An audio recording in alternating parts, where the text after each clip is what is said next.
You don't have to be super strong or highly trained to survive a knife attack. Over the next few minutes, we're going to give you some simple, practical skills that anyone can use, regardless of your age, your size, or your strength, to dramatically increase your chances of getting away alive and without any major injuries. So we're going to start with the gold standard, and we're going to work backwards from there. Now keep in mind, as we work backwards, the risk of harm increases the worse the situation gets. So it's really important that we practice these skills. Now the gold standard, of course, is running away. Not being there, putting as much distance as you can between yourself and the knife. But I'm not going to patronize everyone here. Everyone already knows that's the best thing to do. There's no one watching this right now thinking, oh great, I never thought of that. We all know it's the safest option. However, it's not always an option, because you might be with your family. You might, as we saw the other day, unfortunately, be on a busy moving train. And it might be impossible for you to escape. And therefore, we need to look at the silver standard. So the silver standard is barriers. Get a barrier between yourself and the attacker. If you can't escape, at least get something in the way between you and them. We saw that in the synagogue attack that happened the other day. People run inside the synagogue and they shut the door to stop the terrorists getting in. So use a door, get a door in the way. Get a table in the way if you don't have any other option. If you're outside, use a parked car.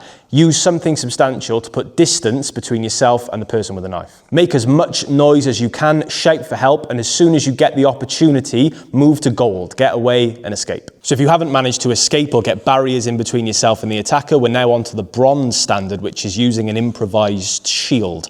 Now that is getting something from the environment that you can use as a shield to defend yourself from a knife. So that could be something that you're carrying. That could be, for example, a bag, a work bag, a gym bag, works as a really good improvised shield and as an improvised weapon as well. It could be even something as simple as your jacket, okay, getting that in the way of a knife. So it could be something that you're carrying, or it could be something in the environment around you, such as a chair or a fire extinguisher. So we used to make the joke, like every time I go to London or every time I go to Madrid, I carry a chair with me. Because you never know, okay?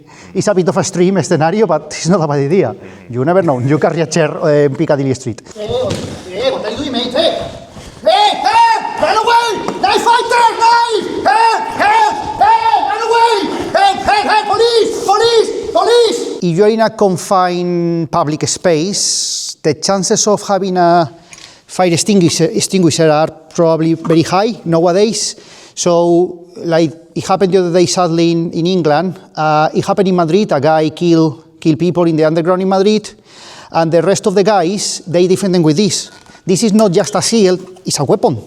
I mean, you throw foam to the guy and the guy you stop him. He's blinded, okay? So it's what they do in the Madrid underground, okay? So a fire extinguisher is a great barrier and a great weapon to fight back. But imagine if you don't have a barrier. You are short sleeve, you are in Spain, in summer, very hot, you cannot find a chair, a fire extinguisher, you don't have a natural barrier. Okay, in my personal opinion, there's something that you can do. You can always carry a belt with you, with trousers that they don't fall. My trouser doesn't fall. Okay, and then with this is a great barrier.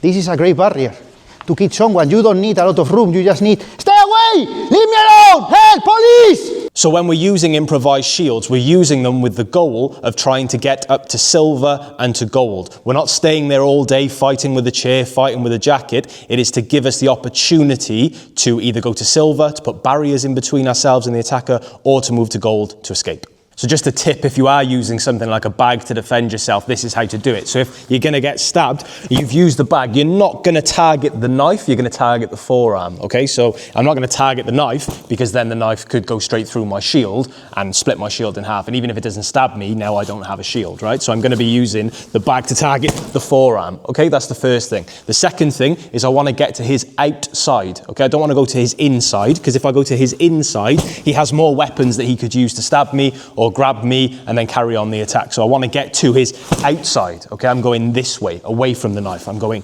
this way, away from the knife. Now, I'm not just going to stay here, bam, bam, bam, bam, bam, because he is going to get lucky and I am going to get stabbed, okay? So what I need to do, go to the outside, strike, and I'm gone. Now, what if you can't do absolutely any of that? What if you've been completely caught off guard and you need an oh shit defense to be able to orientate yourself, stop yourself getting stabbed, and then start to work your way up to bronze, silver, or gold? Now at this point you need to accept that you're almost certainly going to get cut, but you might be able to stop yourself from getting stabbed. And most of the time you can survive a cut, but you might not be able to survive a stab. So the last resort defense we're going to use with our hands and our forearms is an X block. Okay, so we're going to position our hands like an X, and then we're going to twist our palms to face our face. Okay, so our wrists are protected. Because if I'm here and he stabs me and I get cut, then I might bleed out. So that's why we're going to take our veins and we're going to face them towards us. Okay, so now if he stabs me, I'm blocking with my outside of my forearms, and if I get cut, it's less of a problem. Okay, so that's the first thing. So they stay in this position. This is the position, okay, here.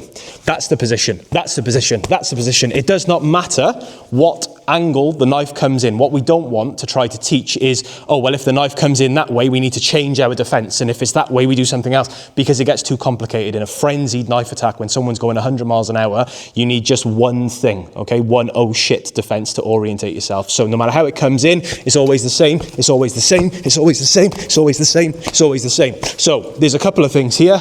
You've got the block, but also you'll notice my whole body is moving backwards, okay? I'm not staying here, because if the knife's big or he's strong, it's gonna go straight up and puncture me. My legs are not staying here because he might stab me in the leg and then I'm gonna bleed out. So not only am I going in, but I'm pushing my ass backwards, okay? My ass is going backwards, which means that all my organs and all my arteries are going backwards as well. So this should stay strong and solid unless the attack changes, okay? If it changes, then you move with it. But if it doesn't change, it stays in the same place, you frame, you stay strong. The reason being is because I don't want to start going here and getting into a rhythm, because if he suddenly changes that rhythm, then I'm fucked. So it's nice and strong, it's nice and strong, it's here until the attack changes, and then we might change with it. And again, we're doing this only to survive that initial, oh shit, stab, stab, stab. Get onto bronze, get yourself a bag or a fire extinguisher or a chair, move on to silver, get a barrier in the way, move on to gold, get the fuck out of there. You might ask, what about control? What about restraint? What about disarms? Well, both Raoul and I are qualified Krav Maga instructors. We can teach these things all day long, but neither of us would use those things unless we had absolutely no other option. And I think it's almost certain that we're going to get stabbed if we do use those things. So for everyday people, for 99% of the population, let's just try to keep ourselves alive, get ourselves a weapon or a shield, and get the hell out of there. So rather than learning to beat a knife fighter, what would be more helpful for most of the population is learning first aid skills, okay? Learn how to use one of these, a tourniquet or a tourniquet. I don't know how to pronounce it, but I know how to use it. Learn how to use this. Learn how to use gauze to pack wounds. Learn how to use pressure bandages to apply pressure and stop the bleeding. These things are so much more helpful and will save more lives than trying to learn how to beat a knife attacker. Awareness, self-awareness is key. I don't like to be close to people unless it's my friend, my wife, or something that I know very well. At any given time, you can have someone with mental health problems that can attack you. So I'm in a bar, for instance, ordering a beer, or in a queue, in the cinema, whatever, and I have people close to me and controlling them. I'm already keeping an eye.